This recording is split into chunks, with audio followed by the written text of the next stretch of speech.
side before Come he on. comes. I just want to zhuzh this thing up a little bit. One of the only constants that everyone agrees on in ecom, there are only a few things. Okay, it's like death, taxes, and like rising ad costs. But another one is that Foxwell Founders is incredible. I hear it all the time, the time. Okay, this guy, he is an OG in D2C paid advertising. He's worked with like bigger names than you even thought existed, basically. Okay. And now, in addition to Foxwell Digital, they have this 500 plus person community of founders, brand side, agency side, et cetera, that the internet cannot help but rave about. Foxwell recently released the 2026 State of Agencies report. We got to bring him in here and talk about it. Everyone, welcome to the show, Andrew Foxwell. Andrew, get in here. Let's go. Let's go. Let's go. Let's go, baby. We are on here. I love it. I love the energy of this. I am stoked. We are on the show. We are talking about e-commerce. We're talking about marketing surveys. What a build-up, too. Yeah, baby. Oh, you know, hey, it was only a matter of time before we got it's running. Here's a funny note. I have a friend who does kayak tours. I live in Santa Barbara, California. I have a friend who does kayak tours in the Channel Islands, which are a national park outside. Beautiful. And he texted me this morning. He goes, yesterday, all day, I gave a kayak tour to Matthew McConaughey. Did he really? And I was like, all right. Obviously, that's what I was but that's what he's doing. So I was like, what? So I was trying to bring that energy in. Yeah, you brought it, Very brother. cool energy. Yeah. Cool Here we are. Man, I am so glad that you are here. And I have known you from afar for some time, but this is the first time for us to officially interact, which I'm very happy that it is taking place now. Man, you released the State of Agencies report, which I really appreciate. I don't know why, Andrew, but it does happen.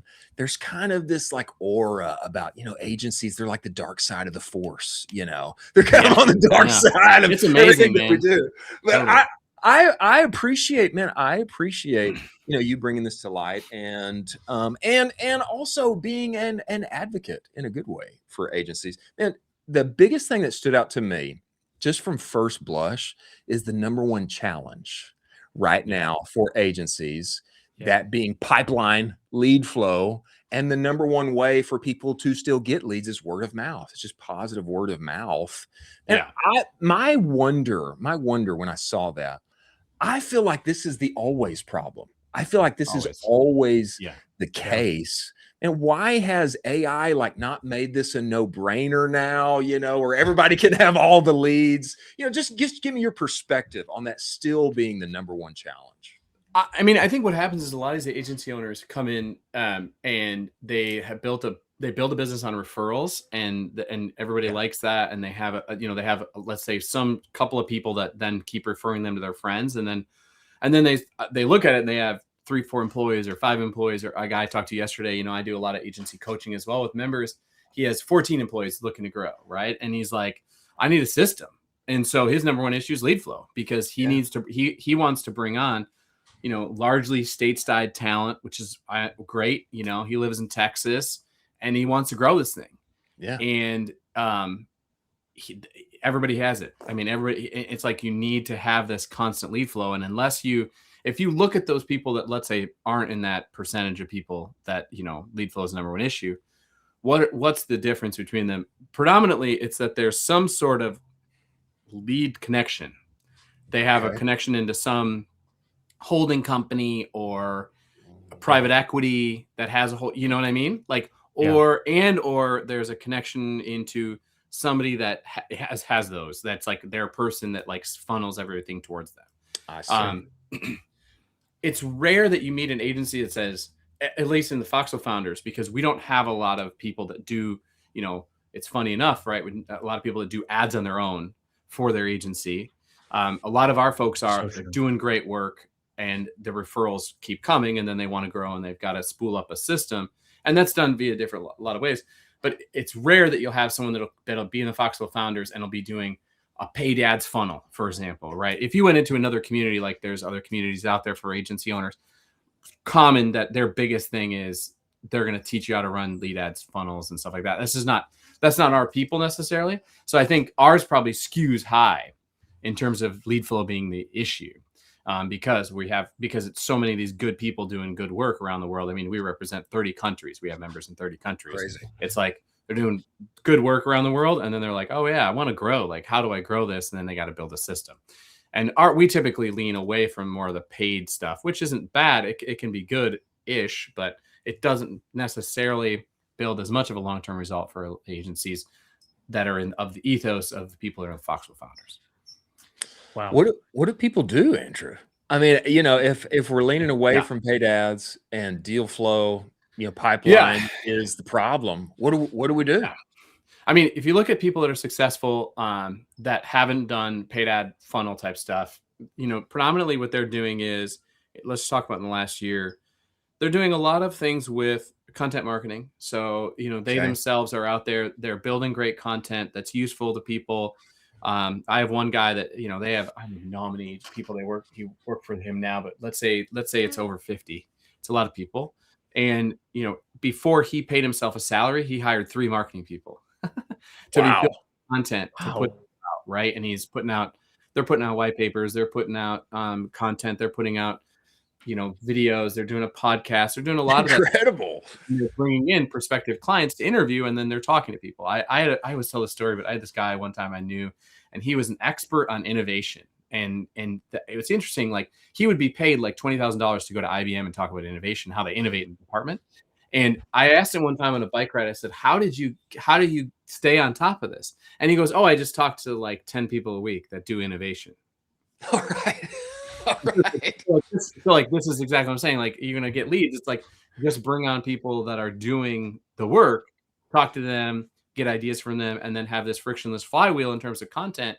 And you go out there and then you build authority. And that's what people are looking for ultimately. And I think a lot of, there is a lot of reason that agencies have a bad rep, because there's a lot of shitty people out there that, the model was built in certain ways that people got screwed, and rightfully so, so it's like, which isn't cool that happened. Like, rightfully so that education exists. So you have to go and, be conscious of that. And I think building authority and building content and going out and saying, look, this is what I do, this is who I am, is a big part of it. And then I think it's also, if you have an agency owner, I swear at the beginning of every agency owner call that I do, that's a coaching call, I always talk about The Tipping Point by Malcolm Gladwell, which I'm sure you guys have read. If you've never read this book, like, this is like a massive unlock for you, because all you have to do is you got to basically find this guy I talked to yesterday. I was coaching. He's building his agency in the outdoor space. Okay. So like, in the outdoor space in digital, there's like 10, I'm sure that I don't even know. I'm guessing there's like 10 people. I mean, I used to run the paid ads for Sims, the fly fishing company, but there's like 10 people that's got to be important that like put out content on us. So you just need to like know those 10 people. And if it's worth it to you, or you can do it, like, fly to all 10 of them and take them out to lunch. Like, why not? Why not? Like, I mean, and like, put out some good content and be like, look, like, I'd love to take you to lunch. Like, nobody does that. People are always like, can I get on a Zoom meeting? Like, no, fuck a Zoom meeting. You don't need to get on a Zoom meeting. Like, show up at their door and be like, get on a plane. Like, I'm just saying, if you're like, this guy's single, no kids. I'm like, come on, man. Yeah. And so he was talking about starting a podcast. I was like, why don't you start a podcast and take all these people in the outdoor industry and put them in the woods and start a podcast? Yeah. Like, it'd be sick. So he has an opportunity. He can do that. They have a video production arm of his agency. So the reason I say this is I think you can get creative and you can address it that way. And then you start to, get on their radar, and there's these tipping points, and then there's people everybody look to in our industry. We know there's like Cody Plofker is one of these people. He has been for a long time. There's Connor, there's the Connors, there's Sean, there's Dave Herman. Like, there's these people that you should talk to and you should know, and you just got to be on their radar. And one of the ways you get on the radar is producing good content that's meaningful and useful, so that they pay attention and can look at it moving forward. Dig it. Wow. Andrew, I think that, I say this in the most, respectful way possible. You are one of the most well-renowned people in our space. I have never heard a bad thing said about you ever. I've only heard amazing things said about you. Wow, I appreciate that. And so I keep looking under rocks, and it's like, Andrew's really great. And it's like, I look under this rock, it's like, Andrew's amazing. Man. You just talk to him. And so I don't know what you're doing over there, but it's phenomenal. I'd love to just dive in a little bit. So you have the content piece of this. Does the channel matter a ton? And does the channel matter specifically for the agency type? How are you thinking about all of these channels moving forward? Obviously, everybody has LinkedIn, Twitter, there's newsletters. How are you thinking about it from, okay, amazing, we have some really awesome content. What's the distribution method? Yeah. So I appreciate, I can answer that. And let me comment on the first thing, which is about the reputation thing, which I appreciate very much, because it's something that I really have gone and thought about a lot in my life, which is a consistency. And when I had a kid, my daughter's now 6, but I grew up, I'm the third kid in my family, and I grew up and I got by being a chameleon everywhere, where I would adapt who I was to that person. Okay. And when I had the kid, I was like, this isn't going to work. Like, and so now I've really worked on the consistency of being like just being who I am and leading with kindness as much as I possibly can, and trying to be the same person to everybody. Right. Yeah. And that is crazy what the compounding returns of that are. Wow. And so that's just one thing that I'll say, which is, I think reputation to me is really important, because there's so much that you need to be able to trust people in any business, and in our space, especially the internet. People are like, I don't know what this is. Yeah. And so that's something that I've really worked on. And another thing that I used to be a press secretary in Congress, and one thing that my boss said to me at the time, who was the communications director, he said, everything you print or say or do, you have to understand could be on the front page of the newspaper. Wow. And I think about that a lot. And I think about that when I'm putting my kid to bed, or, what I'm saying to my wife, or what I'm saying to a buddy, like, just trying to be consistent and trying to be kind and be inquisitive. And so I appreciate that, because that's something that's really important to me. And I really try to take care of people and make sure that they are resourced, because we're all like out here giving it our best. So in terms of the channel, I think obviously it depends like where people are and what the people are that you're trying to get in front of. This guy I was talking about, the outdoor guy, his outdoor marketers live a lot on YouTube, because the long form content is masked in the outdoor space. And that's really the idea. If you're a marketer in outdoor, if you like are a marketing person at Patagonia, right? Like you've been producing long form documentaries about ultra runners, and by the way, they're wearing Patagonia. Like that's been the marketing strategy. So YouTube's massive for them. So he's doing a lot with YouTube. And so I think it depends, Makes sense. of like where you want to get, like how you want to go for it. If I were to go prescriptively across and say agency owners, you're trying to get in front of like e-commerce brands, and you're trying to build content that gets in front of e-commerce brands, I think one is like, there's got to be some angle to it. It can't just be like another agency newsletter. And so, you look at, there's this guy, Will Sartorius, who's a member of the Foxwell Founders. He's doing a ton with AI, and Will's AI newsletter is mentally good, by the way, if you're not on it. And, Will has a company called Self-Made, which makes creative and does a lot of other stuff. But that newsletter is so good because it's niche, and it's like making creative for performance marketers with AI and tools you need to be able to try. You know what I'm saying? All like, right. It's like total riches in the niches type thing. So the more that you can get that, the better off you're going to be. So like newsletters can be useful if they're that way. Right. And social channels can be useful. It depends. I mean, it just depends on where people are. Predominantly agency owners try to go, try to go on a lot of channels, I think sometimes. And I think really what you need to do is understand like just where the core customer is hanging out, like where the e-com brand owners are that are there. I mean, like a lot of people try to go on supplements. So, this friend of mine, he's been doing a ton with GLP-1 brands, and that's a very specific niche, right? And you have to get good at that as agency side. And he found out that there was basically these mini conferences that were taking place for these GLP-1 brands that he didn't even know about once he got into it. And so he started to sponsor stuff. He started to get in front of them. He's speaking, and now it's blown up, and now it's like their specialty. So it's like there's a place, or there's like a text chain that these people kind of like communicate through, right? And then you just kind of like find one, and then you find out. Like one of my best friends is Zach Stuck. By the way, congratulations on Homestead. Congrats to Zach. But Zach. So Zach's coming to Santa Barbara, bringing his family next week, and I'm excited to spend the week with him. But for him, he's got these guys and gals that are were agency owners, many of them, or are in this they're performance marketers, and then now they have brands, and so there's this whole group chat that they're all on. It's okay, so how do we get how do you get into that? How do you get one person? You know what I'm saying? That's the things you kind of got to develop and think about. Hopefully that answers your question. Smart. But it's different for everybody. I love that. Yeah, absolutely. I love that. One thing from the report that stuck out to me, Andrew, was primary reason for clients leaving. And number one here, inside from what I saw, I think it's at 29%. Number one was people bringing things in the house, hiring persons to replace.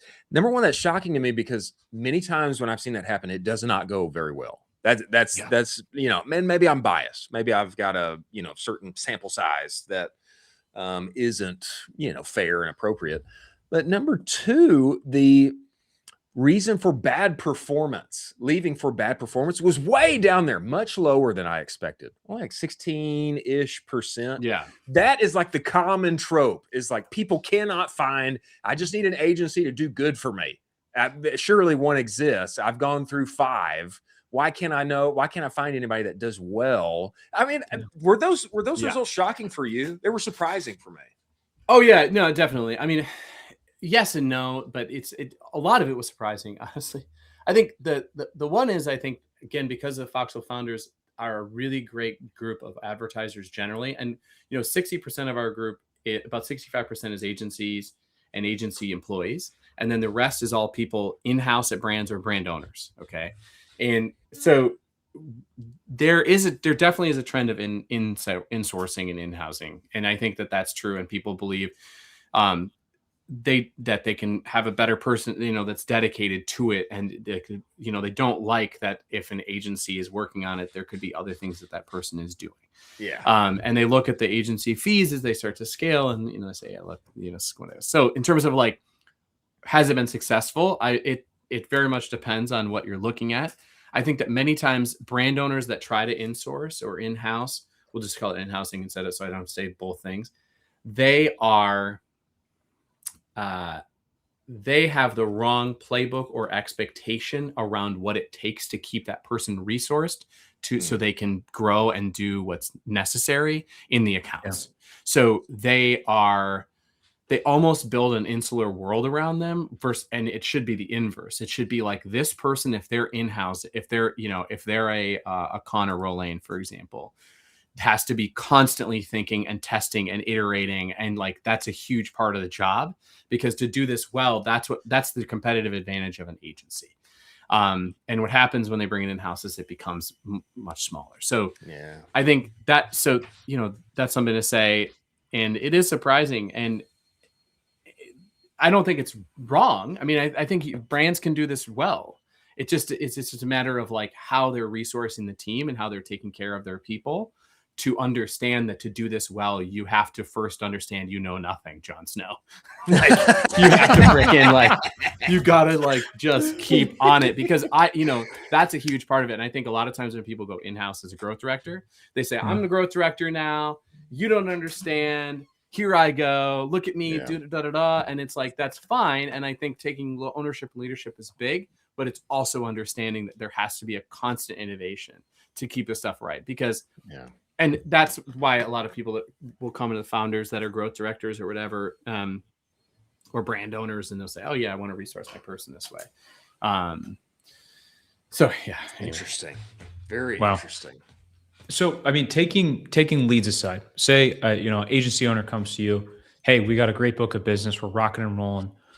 And he's saying, what is the number one thing I should be focused on in 2026? If you could only give me one thing, we got a great book of business, we got some great clients, we're rocking and rolling, we got a good agency, we got, 3, 5, maybe 8 employees that we're cruising right along.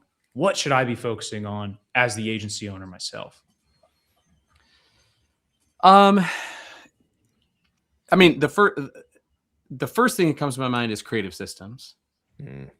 Right. So that's I would say that's the first thing without thinking about it too much.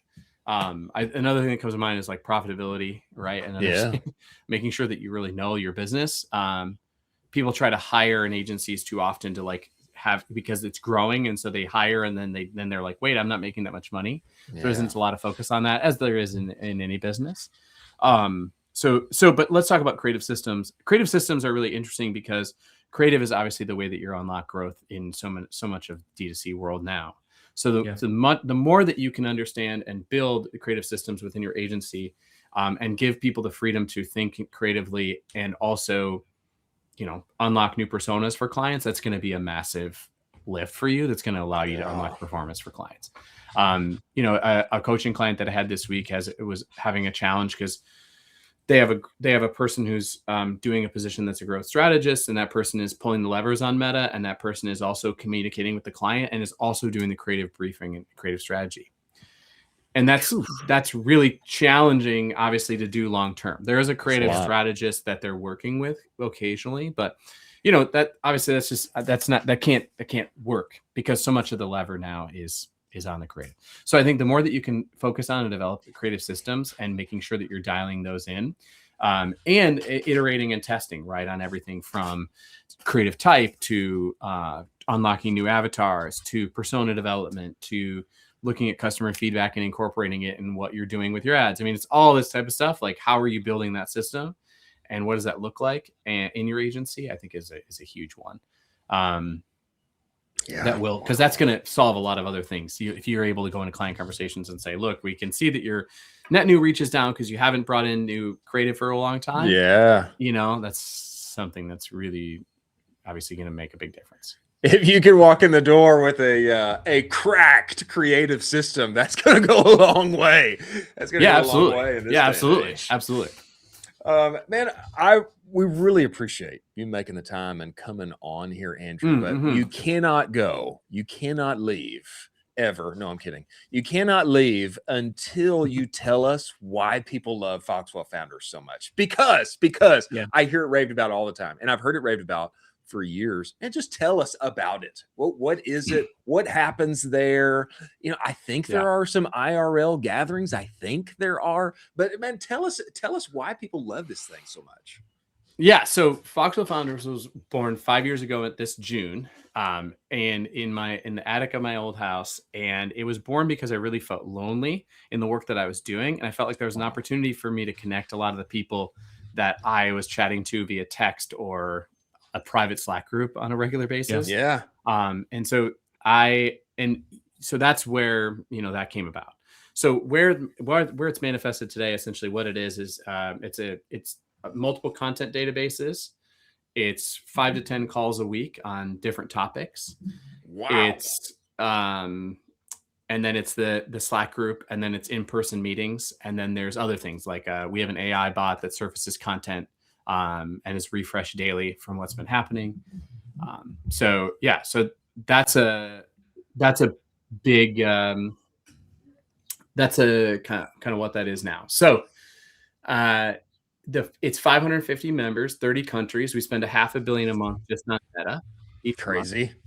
We spend collectively $1 billion a month on Google, Facebook. So we predominantly talk about Facebook, obviously Meta, Google. We talk about TikTok a little bit. We talk about CRO. Every member gets an audit every month on their accounts. So really what it is it lives differently for everyone. I would say for those, there's a segment of people that are in there every day. And there's, every week we have, out of the 550, every week there's 280 active roughly. So there's some people that are in there all the time. Then there's a group of people that look at it once a week, look at the weekly recap, and they'll be like, because they get a weekly recap of what's been going on, and they'll check through and read the threads and say, okay, that's cool. And then they'll message me back. Like, hey, that's cool. Check this out. I'm looking for this. I'm dealing with this. And then, there's a group of people that love it and use it for the in-person meetings. So we do these meetings quarterly around the world. Actually, 2 weeks from today is the start of our one in Lisbon. We have 75 members from Lisbon. I rented a palace. Let's go. Rented a palace. Yes. Wow. Which is turning out to be just it's anyway. It's insane. Planning events in Europe is insane. As an American, I mean, look, I love Europe. Shout out to Europe. All right. But like, as an American, I'm like, why are you not getting back to me? Like, what is happening? So casual. Like, I'm just like, are you at the beach? Like, I am working. All right. Like, I know we need to relax a little bit, but anyway. But no, so it's been so yeah, so it lives differently for everybody. Everybody uses it a little bit differently. Some people just use it for coaching with me. You know, I have an outsourced community management. I'm in there, and I have a team that supports me. It works with me. We have a director of basically member success and education, and we have an operations director. But like, I'm in there talking to people, and I wake up every day to like 30 DMs minimum, like of like, hey, what's this? Hey, can I talk about this? Can I talk about this? So it's really fun. And really what it is on a day-to-day basis is it's a place where you can safely ask anything you want to about what's going on. You know, it's a technical error. Have you seen this?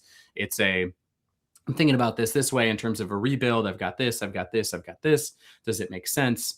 You know, I've got, you know, it's a whole bunch of different stuff like that.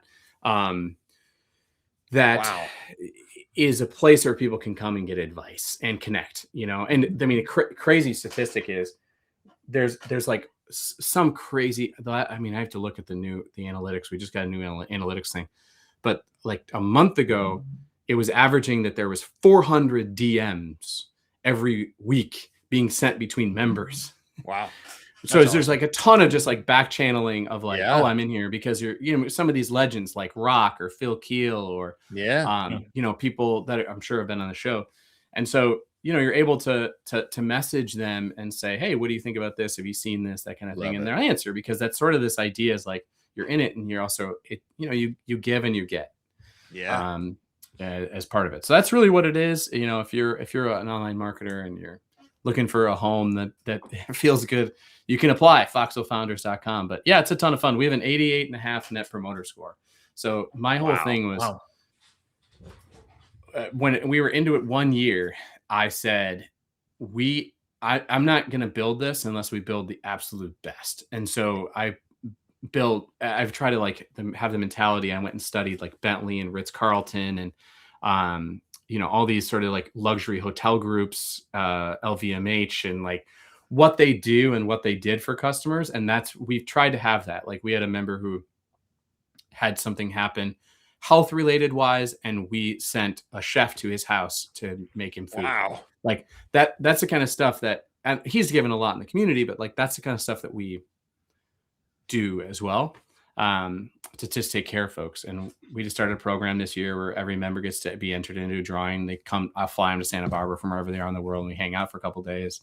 So it's just fun. I mean, it's just like, it's fun to do. It's like it's a real when these in-person meetups are funny, they're like a family reunion. Yeah. It seems you like know, it. because everyone's like really into it. And yeah, and then we curated hardcore. Like there's no pitching, there's no crappy drop shipping stuff. There's, you know, it's good. It's good because we take care of people and we genuinely care. And I think people know that.